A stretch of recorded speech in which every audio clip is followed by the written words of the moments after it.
Yeah, it was good with it. It's the Rockstar Playboy Billy Peso straight out of the west side of Charlotte, you dig? This sauce is one-on-one and you can't get that shit nowhere else. I'm here repping Carolina Space Kids and I'm on the block with KASHVISIONTV. I'm on the block. Hey, these bitches out here hating on my pimpin', what the fuck? Rockstar Playboy, no, I'm never simpin', what the fuck? When I bend her over, yeah, she get to limpin', what the fuck? These niggas lame as hell, know why they in my business, what the fuck? Alright, what's good? We back on the block. I'm here with my boy Billy Peso. One and only. Alright, so tell my audience where you from, like where you grew up at. So, Billy Peso is from the west side of Charlotte, West Boulevard to be exact, Arbor Glen. It's pretty much it. It's just like any other hood, anywhere. You know. Was it bad? Was it good? Like, did you have like great experiences? Was a lot of crime? Like, how was it growing up? Yeah, I mean it's mixed. It was a lot of shit going on. You know what I'm saying? Crackheads and shit. Like I said, just like any other hood, niggas robbing and shooting and shit. But I mean, I learned a lot being over there. You feel me? I used to be like kind of in the mix, but out the way. So I always knew what was going on, but it was certain shit that just wasn't really my lifestyle. So I let the people in the hood do their thing. I was kind of over here watching from the sidelines type shit. Yeah. And I dabbled and dabbled a little bit, but yeah. So you would say you was good with mixing in with different crowds, but you was trying your best to stay away from the hell yeah, for sure. Okay. Most people would say that I'm like a man of the people, so I definitely know how to enter certain rooms or certain environments and be able to move cohesively, but still be my own person type shit. Okay. So doing some research, I seen like as a kid you was in a lot of different things. Like you participated in a lot of extracurricular activities. You had a lot of hobbies. For sure. So for the first thing, how did you get into Taekwondo? So one, shout out my nigga AVJ. He do a lot of my tattoos and shit. Goddamn, I met bro when I was in middle school, in the neighborhood and shit. We just kind of naturally clicked. He was doing Taekwondo at the YMCA in my neighborhood. I always had a fascination with martial arts and shit. I'm part Asian, so kind of naturally. So yeah, he was on that. His whole family was all kind of doing some type of training fighting, and I wanted to get in it, so I just hopped in that bitch and I started loving it. So I started going hard with it for real. So how was your experience? Like, what's some of the things they had y'all doing? It was a lot of conditioning. You know what I'm saying? So we was doing shit like we'd stand in front of each other and goddamn hit elbows. We doing push-ups on our knuckles and shit. A lot of stamina, endurance training. A lot of shit. We used to run trails like outdoor barefoot and shit, 3, 4, 5 miles. It was one point I was kind of like I was training for the Olympics. Okay. So yeah, I had joined the North Carolina Taekwondo team. And yeah, I was really going hard with that shit, bro. I was going to summer camps for like a week, 2 weeks, just straight training, 9, 12 hours of training a day. So what rank did you get to? Like, how far did you go up? I got my first, it's called First Dan, which is like first degree, basically. My first Dan black belt. I was training for about like 7, 8 years, like officially like in a school and shit. I still practice every now and then, but. Okay. Yeah, hell yeah. I got a silver medal in the AAU Nationals. Yeah, I was lit for real. So what life lessons did Taekwondo teach you? Really, to have an indomitable spirit, you know what I'm saying? Never let anything defeat you. You got to be able to go through whatever. You got to be able to go through some shit to get to some shit. To have discipline, you know what I'm saying? Be able to put business before pleasure. And really, it showed me how to break myself down to build myself up, you know what I'm saying? It was like a whole new way of learning, a fresh start type shit. Definitely made me adjust my way of thinking, made me more alert. Just a whole bunch of shit. I started looking at the world totally differently when I was like training, so yeah. Alright, so a lot of people, So I know a lot of people that act like that do martial arts or like try to get into it. Right. How effective is it? Like, have you ever been in a fight and it was like, I'm gonna use this. So what I learned. That's a very valid question. So it all depends on the person really and how they're able to apply it. Taekwondo has a lot of practicality, and there are a lot of martial arts that are more practical in street fights. I feel like Western boxing, which is what we know is like regular boxing, Floyd Mayweather type shit. Yeah. Or like Muay Thai, and then certain forms of grappling, Brazilian Jiu-Jitsu, wrestling, you feel me? Like, those are probably the most effective forms of martial arts, maybe Krav Maga. But yeah, it all depends on the person. I have been in street fights and used certain things I've learned in Taekwondo, but luckily, like, I already knew how to fight in the streets type shit, and I was training with people that did different martial arts as well, so I was learning different things. But yeah, it all just depends on the person, how they can apply that shit, really. Okay.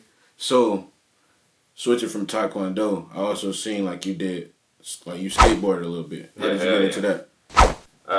To keep it street, bro, I've been skateboarding since I was like 5, really like 4.5 type shit. I got my first skateboard. It was a SpongeBob skateboard for my birthday. And I just always loved that shit. I had Tony Hawk's Pro Skater 1 on fucking PlayStation 1. Yeah. Yeah, so that was really kind of what piqued my interest in it. Then I actually got a skateboard. I started riding. So I really had been doing that shit since like a jit for real. Yeah. And then like me and my cousin, we was always on some shit where I stayed in the country for a bit, so it wasn't shit to do but go outside and play. Right. You feel me? So we was really on some whatever we got into, skateboarding, BMX, rollerblade, whatever. We was trying to like go pro with that shit. So like how? Because I see a lot of videos of like little kids or like anybody, they'll do a skateboard move or a trick and they keep doing it over and over again. They can't get it. How did you overcome those obstacles of like trying to figure out how to hit them or make a move happen? I ain't just a passion for it, bro. For real. That's what it boiled down to, and that's some type shit like it really got to be in you, not on you. Yeah.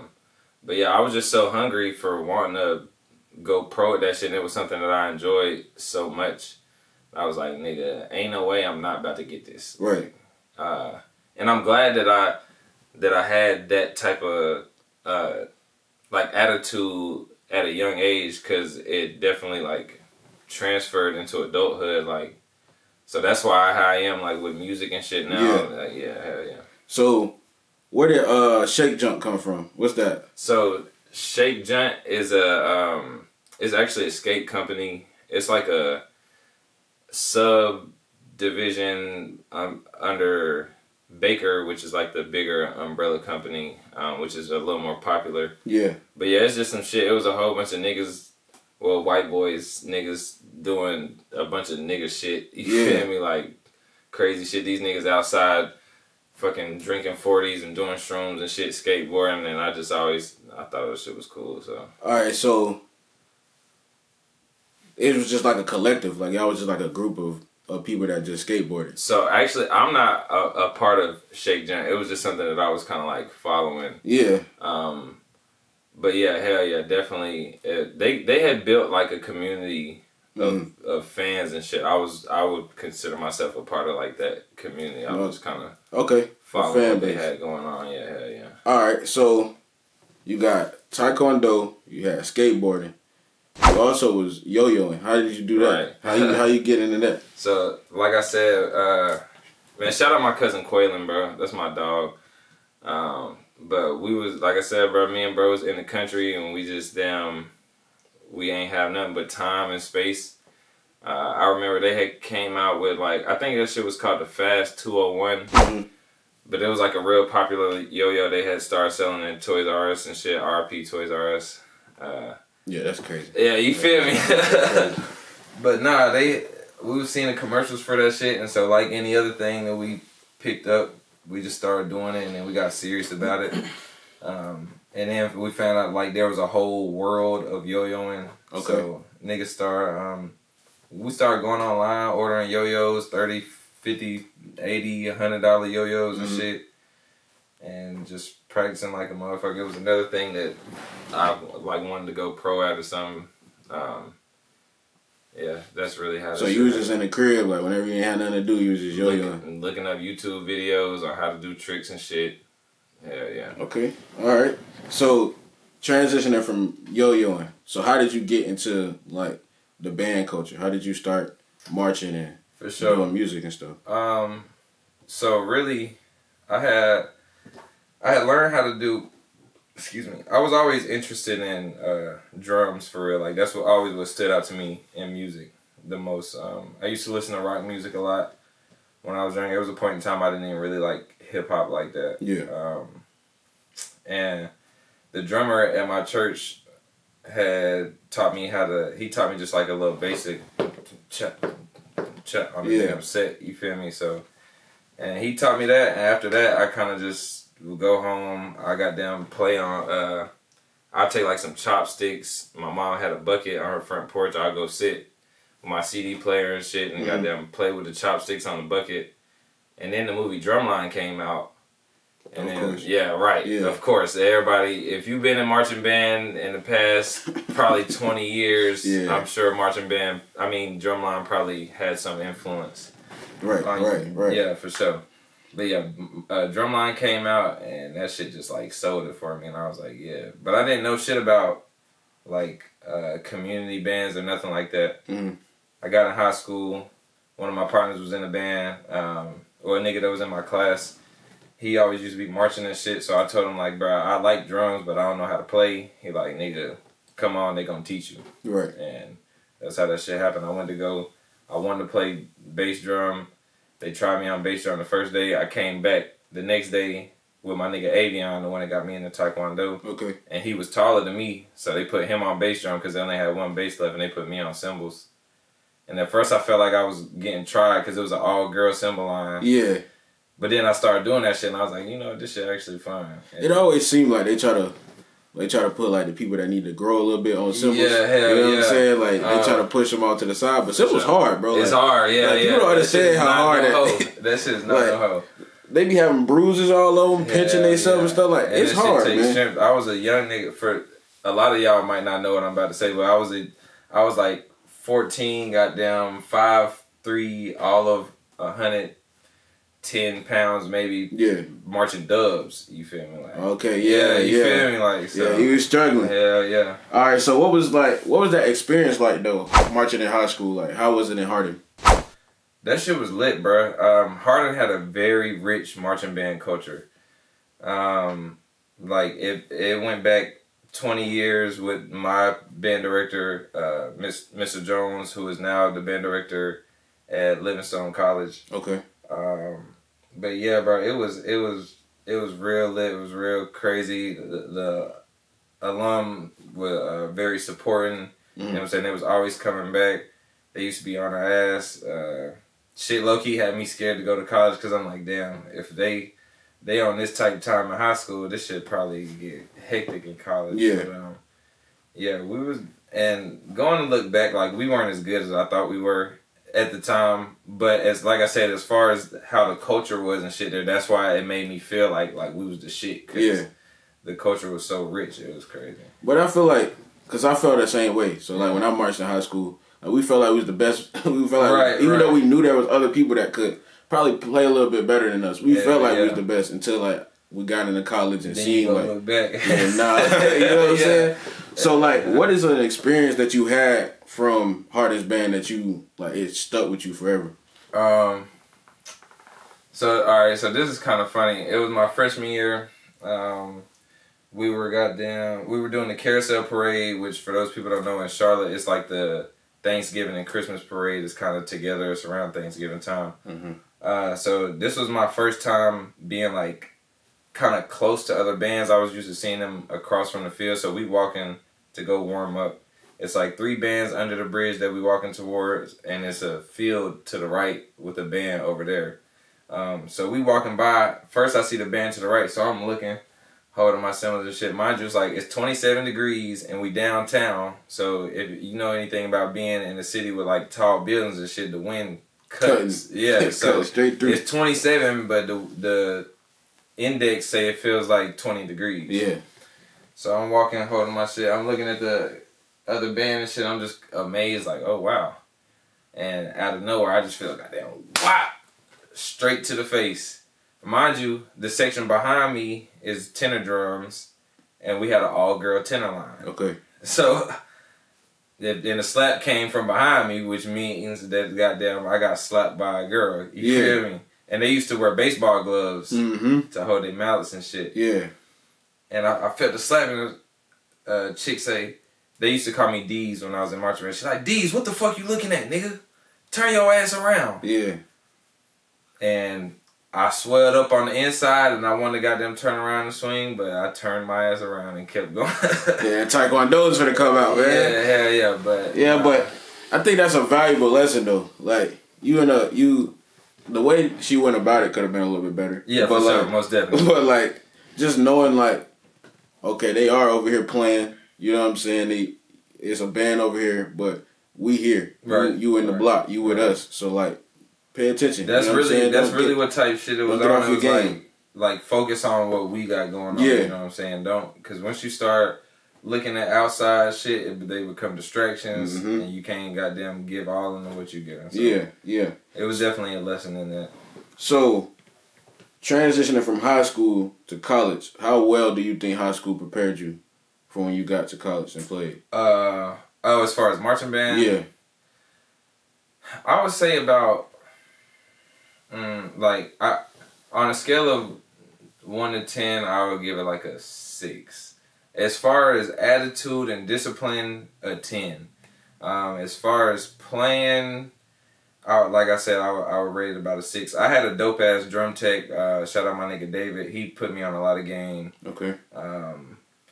I feel like I didn't learn how to read until my senior year, so that was a drawback for sure. And that was partially my fault because I didn't take any band classes until my senior year. You know what I'm saying? I didn't really know. I thought I was gonna learn all that shit like at marching band rehearsal. Yeah. Not thinking about needing to go take a class. So yeah, that was a drawback. I definitely felt like that would have made me better.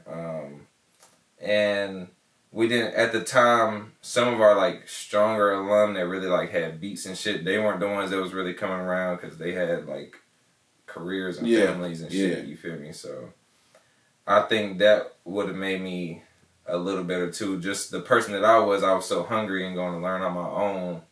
That's kind of why I was like decent when I got to college. Yeah. And then I still had that hunger when I got to college, so that's really what like turned me up for real. Yeah, you always need that mentor. Like you can't have like you can learn on your own, but it's some stuff that you just can't learn that somebody gotta break down to you. So I understand that. So like when you get to college band is a little different. Like, my band already used to say like that's this the professional level. Yeah, for sure. So like what are some hard lessons that you had to learn while you was marching in college? One, that this shit don't stop. You know what I'm saying? Regardless of whatever you got going on, you still gotta goddamn go handle business. 2, that sometimes the fun can get taken out of the things that you love when it becomes like more business, but if you really love it for real, you'll still have passion for it. You know what I'm saying? Right. Those are probably the biggest 2 things, or the 2 biggest things, and that's what's definitely helped push me like with my music career. Cause this is definitely some shit like where if you don't love it for real, you're not gonna make it for real. You might have a viral moment and blow up a little bit or some shit, but in the long run, talking about like longevity, yeah, you're probably not gonna have that if you don't really like love the shit for real. Right. So is band how you got into like rapping, or was you rapping before you got like band? Kinda. It definitely played a big role. I used to write poetry when I was a kid. My mom writes poetry. She was a spoken word poet. Okay. So she got me into that real heavy. I was doing poetry slams and shit like against adults when I was in middle school. Yeah. and then winning or coming in second place type shit. I'm 12 competing against motherfuckers is like 21, 25, whatever. So I always kind of naturally had a pen. Writing was always one of my best subjects in school. And I would write little raps here and there, but I wasn't ever really trying to like be a rapper. Yeah. Then I got in college. I got around a lot of the niggas that I was in marching band with was like making beats. Mm-hmm. Some niggas was rapping. Or just doing whatever. Some niggas was shooting videos, but I was around a bunch of people that had some type of hand in the music game.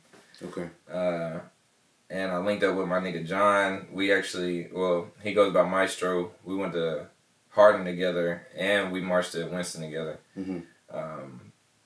And he was a producer. He was also like rapping and shit too. So I just went and recorded with him one day, just to hear myself on the track type shit. Then I ain't record for like I probably recorded like 2 songs with him. I ain't record for like 2 years, and then I linked up with my nigga Day Day. I recorded 1 song with him. Then I probably didn't record for like another 2 years, and then after that, that's when one day I was sitting around and I'm like, you know what, bro? You got the fucking look, people fuck with you, you got the charisma, you know what I'm saying? All you gotta do is and I already knew how to write, I just didn't really know how to rap. Like, I didn't have like a rapper's like style and finesse and all that, so that's just shit that I had to learn. But I was like, you know what, I'm gonna give this shit a shot.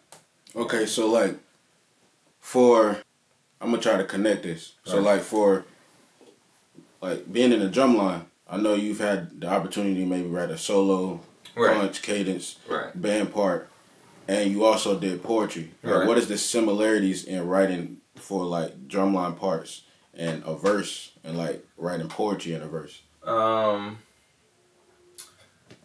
So let me think. As far as like, the main thing is really just about like cadence and flow, for real. Yeah. Especially playing snare, which is what I specialize in. I consider that like the voice of or like when I say the voice, like the lyrics of like a drum cadence or song part or whatever that may be. Right. So that was kind of what I used with my approach as far as like rapping.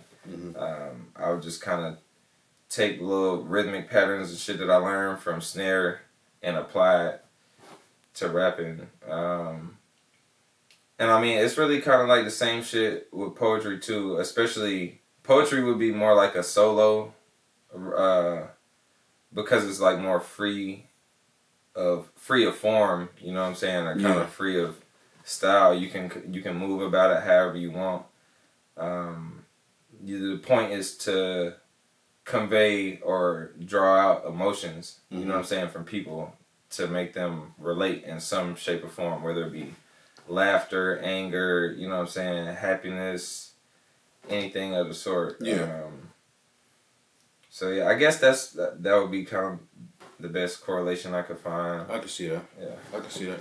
So let's get into your music. So like your recent song, What the Fuck? How did that come about? On some shit. So I had taken a break from partaking in blowing herb. Okay. I took like a 3-month break, and I went to go record with my boy Day Day. That was my first session where I was like 100% sober. And I sat down. I think we recorded like 2 songs before that. I had to go do some shit in the middle of our session, but I still had a couple minutes before I needed to leave. Okay. So Day Day cut on the beat. He had already sent me the beat too, and I had already heard it. So I'm like, yeah, load up that beat. Goddamn, you sent me. He loaded that shit up, and literally the first thing I said was like, hey, these bitches out here hating on my pimping. What the fuck? And I was like, yeah, nigga, cut this shit off. Yeah. Right now. And I just started going, bro. I did the hook in 3 minutes. I was on literally like damn near like first take type shit. I left, I came back, and we did the rest of the song in 9 minutes, top to bottom, ad libs and everything. It's the fastest song I've ever recorded in my life ever. So do you think you work better sober?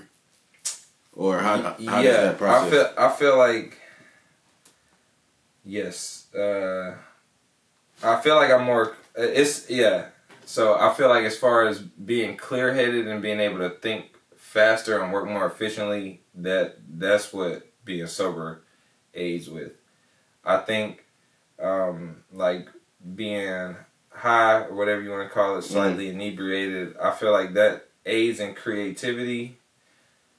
Opens your mind up a little bit. Yeah, you feel me? The only thing is it kind of takes longer to formulate. Yeah. So it's a give and a take with both. You Okay. feel me? So I suggest moderation for anybody watching this. Anything you do it in moderation. So how do you normally draw inspiration for your music? Like, what is your creative process when you... Really, normally it's just hearing the beat, bro. Unless I'm listening to some music. Listening to other artists is a way that I gain inspiration a lot, and I do my best to not copy what other people do, but hearing something that someone else does may spark an idea for me to do something that's kind of in that realm, but like totally different or like true to me, you know. But yeah, when I get in the studio, bro, for real, I hear the beat and shit. I just start thinking. I'll go through, like, I'll kind of start humming until I find a cadence and like a tone that I like, and then once I lock that in, I'll like hum a template, quote unquote, and then I'll fill it in with actual words. Okay. You feel me? And once I get that first line, I just build off of that, for real. Cool. So, speaking of like your music, what are your top 3 bars? Oh shit. Your top 3 bars that you've ever said in any song. It could be one bar from 3 different songs. How about that? Let me think.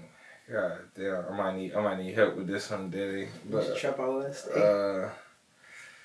Okay, so That's my favorite one. So one of them is from Giving It Up, which this is not like a bar because it's like a hard ass analogy or metaphor. It's just some real truthful shit. But in my song Giving It Up, which is one of my top songs, one of my iconic lines is, "I was tripping, I used to trap out where I stay." I used to trap out where I stay.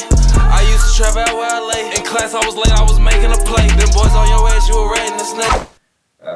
Cause there was definitely a time where I was trapping where I was staying at, and to anybody involved in that lifestyle, you know, you don't shit where you eat, you know. So it's not very advisable. If you're gonna be on that, make sure you find you somewhere secure that's not where you staying to handle your business and bunch of jugs. Fuck, bro, I got some hard ass lines.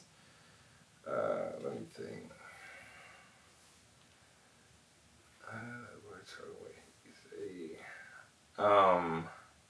And I got some shit where I say, ain't no debating, I'm getting that pape, but they all like to leave when a young nigga fall. So, which I think that's from By the Way, which is on Intergalactic Pimpin', my last project. You straight, but bitch, I'm a dog. 107, man, you pay for the ball. Wake up and bake, look hands, say your call. Wake up to stay when I walk in the mall. Rake up the fade, we can't have it at all. Ain't no debate when I'm getting that paper, they all like to leave when a young nigga fall. But I said, ain't no debate when I'm getting that pape.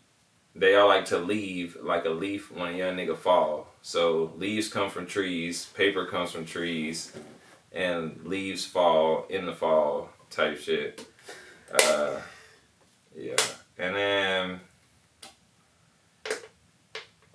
damn, bruh, I ain't gonna lie, I got some hard ass lines. I might have to come back to you on that last one. All right, that's cool. We'll revisit it. All right, so I see that you're a father. Mm-hmm. So how do you balance being a father and having a rap career? It's actually a bit easier than I thought it would be, and I guess maybe it's because of the point that I'm at where I'm not like constantly across the country or out of the country and shit like that yet.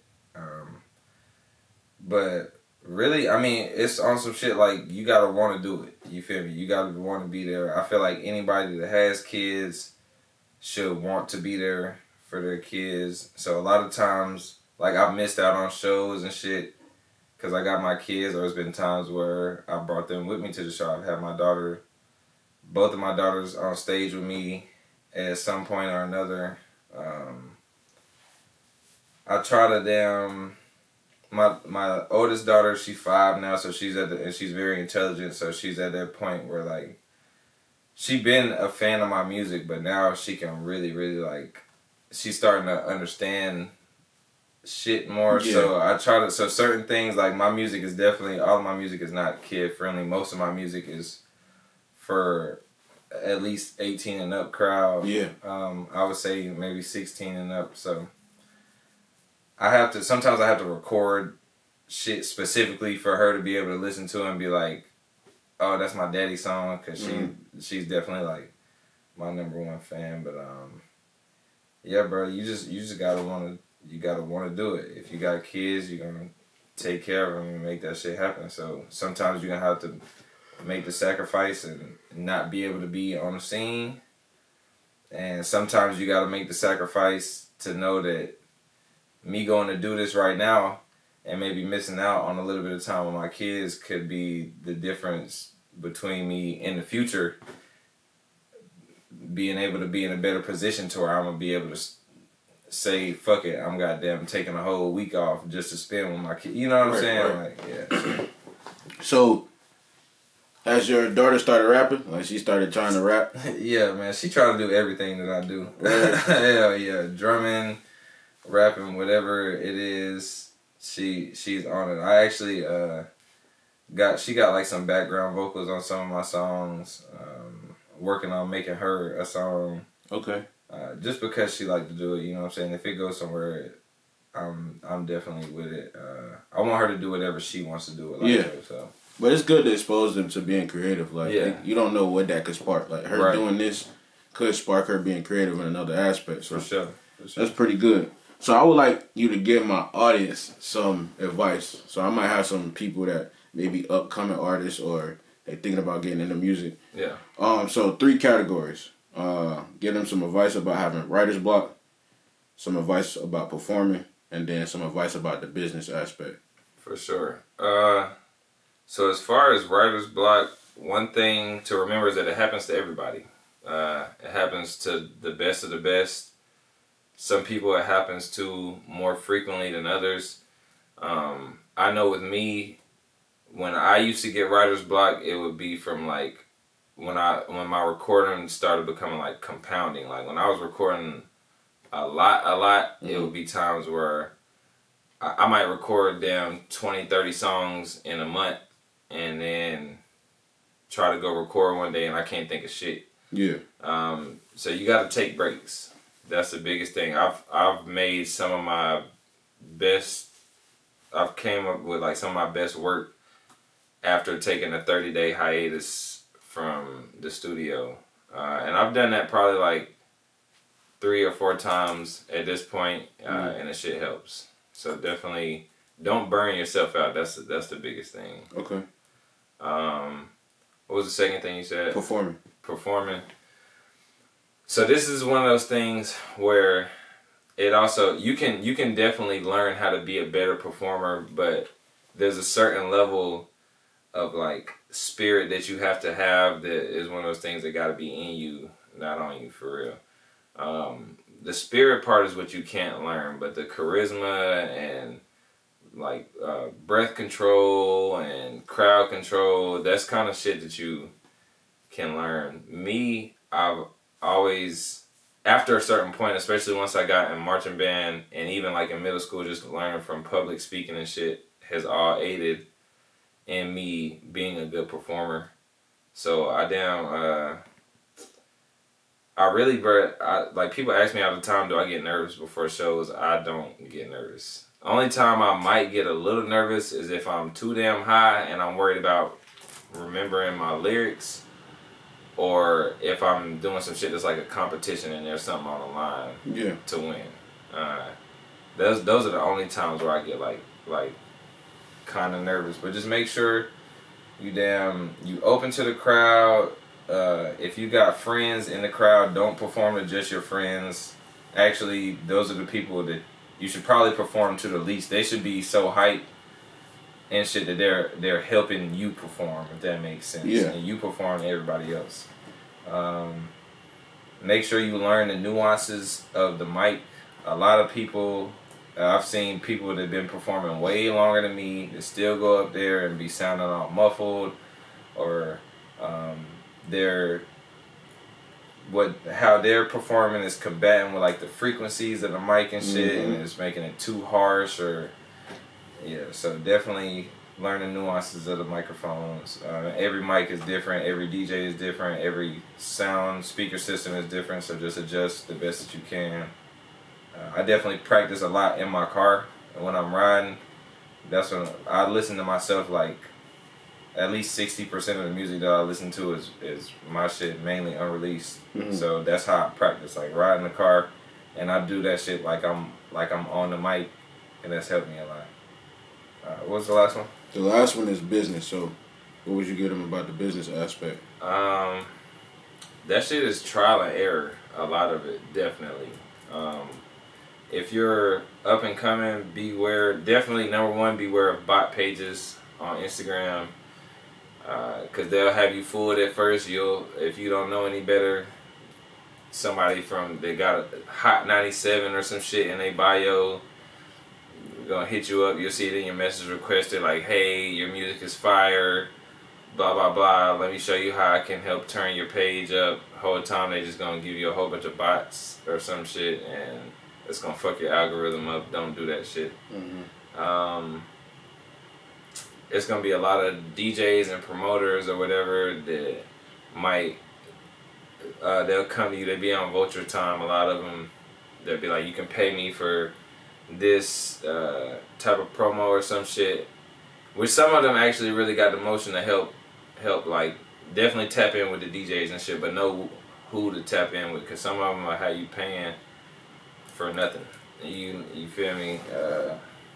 So don't fall prey to the vultures, and get some people in your corner that really care about you and they see your vision before it comes fully to fruition, you know.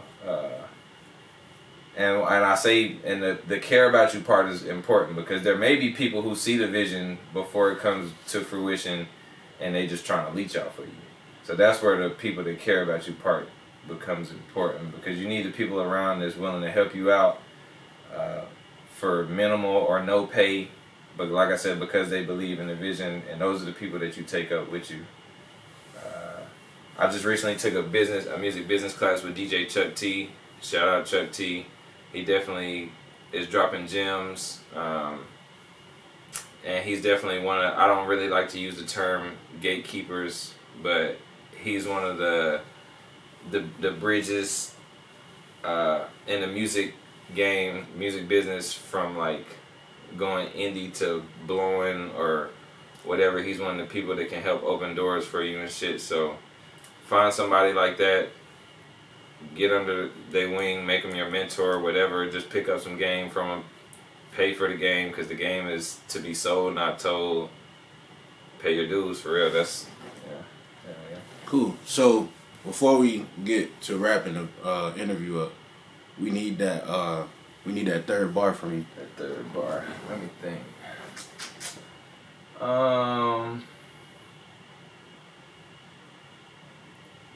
Okay, so I got this song with my boy NMBC's. It's called CVS. I say all these damn drugs around might as well be CVS. When I spit, it hit like VVS. These niggas my son called CPS. Fuck around, drop on a nigga, I come with a 3-piece set. And when I hit, I don't miss. If I do, nigga, please be blessed. All these damn drugs around might as well be CVS. When I spit, it hit like VVS. These niggas my son called CPS. Fuck around, drop on a nigga, I come with a 3-piece set. When I hit, I don't miss. If I do, nigga, please be blessed. Type shit, which is kind of self-explanatory. I be in some places where it'd be a lot of this and a lot of that, and nigga might think we at the pharmacy. You know what I'm saying? Really, not really, but these niggas really be my sons. Definitely, I say that shit in a lot of songs. And I never been a nigga to be like, yeah, you know what the fuck going on, woo woo, because a lot of people don't know. But at the same time, it's a lot of niggas that know what the fuck is going on for real. Yeah. I don't really got to speak on that part too much, but yeah, it's definitely, I definitely went on Instagram and seen niggas that ain't never had this certain type of sound or ain't never shot their content this certain type of way, and then after Billy Peso do some shit, I see them doing some real similar shit, and I'm like, that's original. Yeah, take that as a compliment though. Type shit. Yeah, I do though, for sure. When I spit a hit like VVS, if you don't know what VVS is, you know what I'm saying, VVS and Real Diamonds, when I spit, that's what it's hitting for. For real. Cool, so what's next for you? What can we see coming out if you want to? So right now, I definitely got some shit cooking right now. Me and my boy DJ Dede, we're dropping my next tape, Up in the Air 2, which is coming out in June 2024. Which is strictly executively produced by DJ Dede, all beats by him. I think it's no features. I'm pretty sure it's no features. So yeah, it's just me and bro. We already did Up in the Air 1 the same way. All beats by him, all me, no features. And it's definitely about to be a hard ass sequel to the first one for sure. We got Black Hippie Fest coming on June 19th. Shout out Newborn Beat. Shout out Carolina Space Kids. We got some dope ass vendors, dope ass artists in the building. Definitely that bitch lit. And then in October, I got another studio album on the way. This will be my third full project called Planet 9. So this will be the antecessor to Intergalactic Pimpin', which is still to me like, that was a hard ass project, but I still stream that shit like a motherfucker, and yeah, these niggas ain't fucking with me really. But yeah, be on the lookout for Planet 9. I got some dope ass songs on there, dope ass visuals coming. Really trying to tell a story, but at the same time, not make it too much of like a think piece. You know what I'm saying? I still got vibes on there, so yeah. So, where can they get their music, and then what's your socials? So, I'm on all digital streaming platforms at Billy Peso. So that's BILLYPE$O. If you don't see the $, it ain't me. I think on most of them you can search it with a regular S, but if you search with a $, I'm definitely gonna pop up first. So yeah, that's what it's hitting for. And then on my socials, it's BILLY_PESO. That's BILLY_PESO. Everywhere, all across the board. TikTok, Facebook, Instagram. I don't have Twitter or X, so if you see it on there, it's probably like some old shit that I had a couple years ago. I'll get back on that bitch, but yeah. It's too much reading on that shit. Alright, I want to appreciate my audience for tapping in with us. I want to appreciate you. We appreciate you for coming out, for sure. Doing this interview with us. Tap in on the next episode on the block, and we'll catch up with you. On my mama. I'm on the block.